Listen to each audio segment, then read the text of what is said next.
Na'am.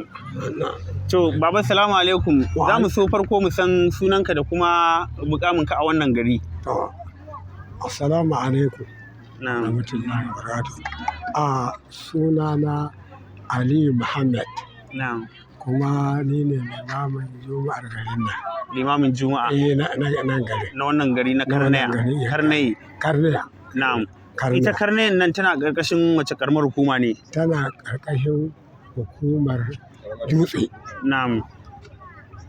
Na'am. To, muna wucewa muka ga taron jama'a an yi da fifi duk an fito har da kayayyaki mata da maza da ƙananan yara da dukkan al'umman gari. Me yake faruwa ne? Wallahi ambaliya ce ta ruwa. Tun ta 10 ta daren jiya. Abin da yake gida, ɗakuna, wato Allah ne san abubuwan da suka rushe a nan gari haka.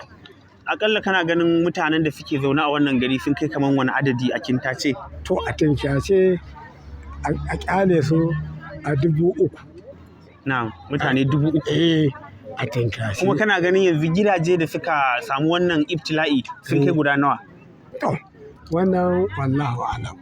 Saboda gidaje inda akalla za su kai 2,000 za su kai 2,000.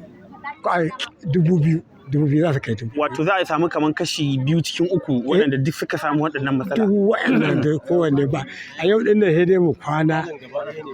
Gaba ɗaya kullum. Yau sai dai a daji. To yanzu tunda wannan al'amari ya faru, abin da zai faru ya faru. Wani irin mecece buƙatar ku ta yanzu? Ni buƙatar mu ta yanzu tallafi a taimaka waɗanda suka samu